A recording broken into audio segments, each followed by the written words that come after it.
Warning, in this video I say Zeppeli as Zeppele a lot, and to be perfectly honest with you, I'm not quite sure what was going through my head when I was recording this, but that is just how it is, so please don't rip your dicks off in the comment section trying to correct me. I already know I am an idiot. And while I have you here, please do subscribe if you're super keen on more JoJo content, and maybe we could finally find a series popular enough to rival all of the Hunter x Hunter content on this channel. Anyway, enjoy.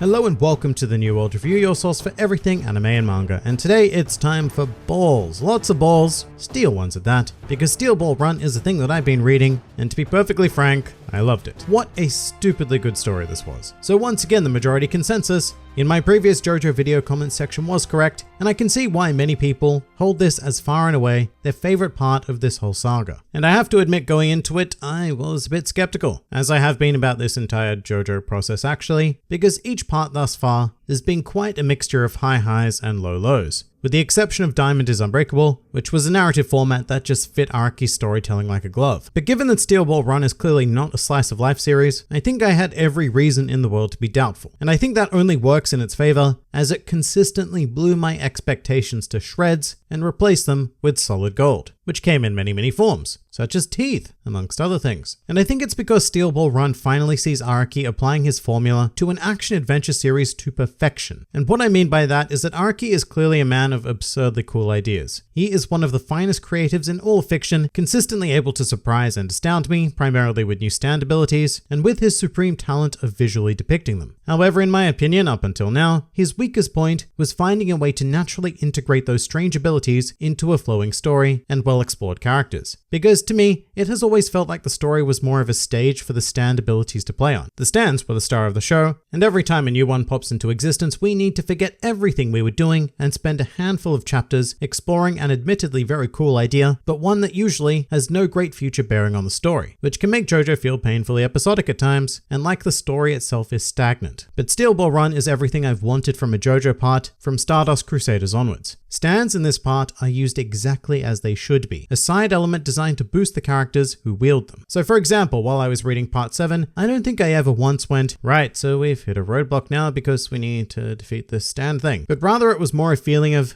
oh damn, we found a natural obstacle in the form of this guy who just so happens to wield a stand. Or not, because not everyone is a stand user in this series, which is also a very welcome development. And I don't know if this makes a lot of sense thus far because I probably expressed it horribly, but I guess what I want to say is that in Steel Ball Run, the characters themselves outshine their stands, and a primary example of this in my mind is the character of Ringo, who for someone who only appears in 3 chapters, had an incredibly profound impact on me. But it has almost nothing to do with his stand, but more so his mentality and drive. His stand ability is incidental. It's a tool for him to use to achieve his own purposes, and a supporting actor to crafting this brief but amazing experience that is Ringo. I wouldn't say Ringo is anything special though, and he is in fact a very common occurrence in Steel Ball Run, because most antagonists and other incidental characters are well defined and humanized, which gives this world all of a sudden so much more depth of feel, something that I have not experienced in prior parts. And I have to praise Araki for finally finding that sweet balance, and for being bold enough to take the time to write and draw flashbacks for these characters that allow us to emote with them for a change. And I know that he does do this selectively for other characters in previous parts, but Stardust Crusaders, Diamond is Unbreakable, Golden Wind, and Stone Ocean all felt like they featured a cast of fairly flat stand users outside of our main group. Although to be fair, I should give Golden Wind more credit than that, because I feel like Araki really did try to flesh out the gaggle of stand users there, but Steel Ball Run is the real deal. And now I refuse to go any further without talking about our main character, Gyro Zeppele, which we know because the manga literally says at one point, our main character, Gyro Zeppele, but I guess he's technically more of a deuteragonist, but at the same time, this incredibly compelling figure is the driving force behind so much of this series that I'm just going to consider him the protagonist. And I love pretty much everything about Gyro. His design is fantastic, his story is deep and empathetic, and he also has a nice unique fighting style via the steel balls, which was a very nice surprise, because at this point I'm very much used to a JoJo universe where a character can't do anything whatsoever without a stand power. And while he does eventually manifest what I think is a stand right at the climax of the series, he spends the majority of his time facing off against these insane beings with nothing but a pair of balls. Plus also he decided to take his teddy with him during the race, so what is not to like about this guy? Meanwhile, our JoJo for this part, Johnny, is also a nice breath of fresh air in many ways. Firstly, a paraplegic JoJo is a pretty damn big deal, because he starts the series behind every other JoJo, many of whom were godlike figures, both physically and mentally from the get-go. But Johnny, well, he has some serious faults in both of those areas, and that is fantastic because that is what what going on a journey is all about, facing these faults, overcoming them, and evolving, which Johnny is in a consistent process of doing all the way up to the end of Steel Ball Run. And I guess most importantly, Johnny always feels like an underdog, especially with his initially underwhelming stand ability, which is so far removed from the insanity of stuff like Stone Free or Gold Experience, although through the focus on rotation, Johnny does of course turn it into an absurdly formidable power. Johnny also gave me pause for thought though on a number of occasions, because he isn't a simple case of, a quote-unquote good guy. He is a very almost morally grey kind of dude, bro. Because yes, he had an admittedly tragic childhood, and then went through a phase of being a scumbag of the highest order, but even as we see him in the modern day, sometimes his ruthless intent goes a bit out of whack, which makes me genuinely question whether or not I should like him a lot of the time, and that is great. I love that Johnny is not a simple man, and that with the right framing, you could very easily paint him as a villain.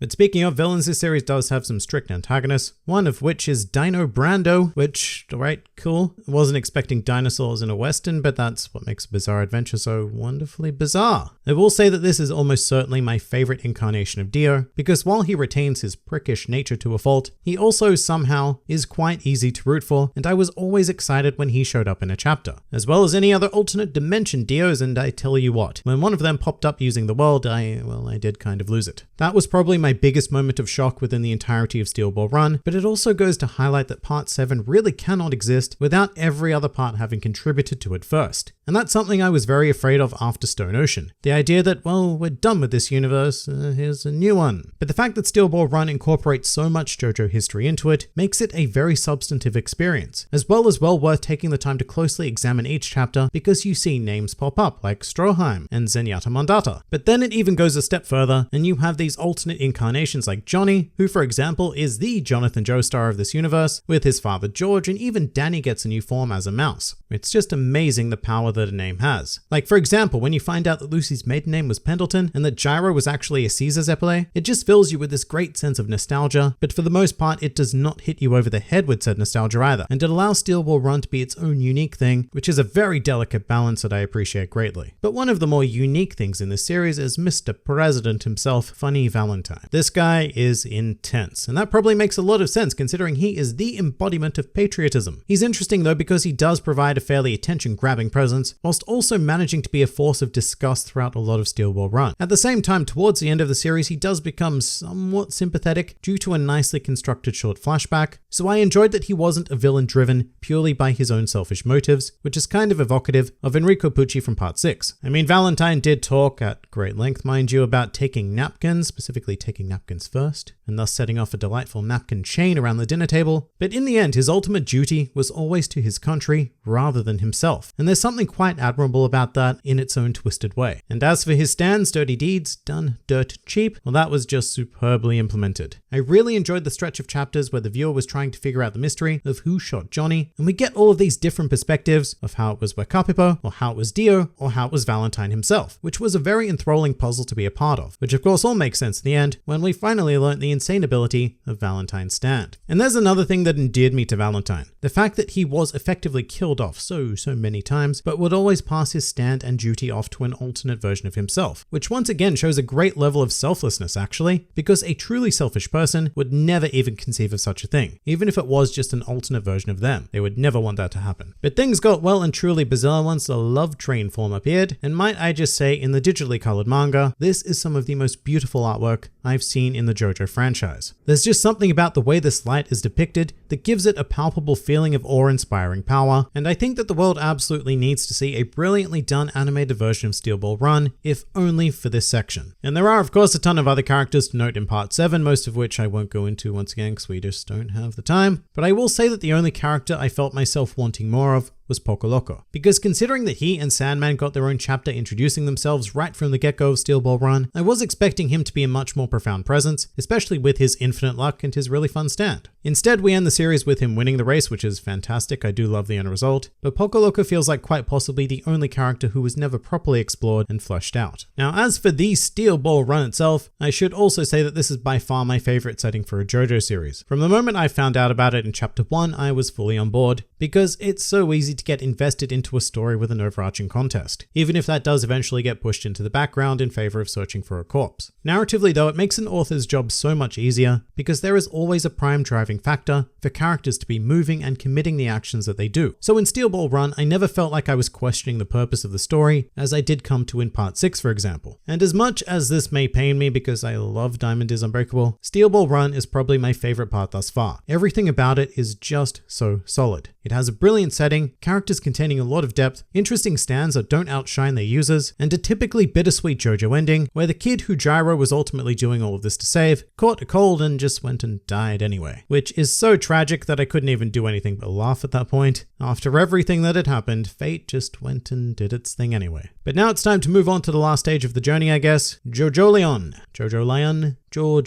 A series that is still ongoing, but we're going to consume and review it anyway. I actually don't know how many chapters there are, but I think it's a substantial chunk because people have said that it's been in publication since 2011. So even on a monthly basis and incorporating breaks, that is still an arse ton of content in 2020 surely. And people have also started asking me about whether or not I'll continue to talk about JoJo after I finish the series. Like I've had more than a few requests to start up a stand encyclopedia modeled after the Devil Fruit Encyclopedia that I do on my One Piece channel. And to be perfectly honest, that is something that I would love to do. However, what I don't know at this stage is should I be doing that on this channel, or is JoJo's Bizarre Adventure such a mega property that it would need its own channel? All questions that are currently spinning through my head.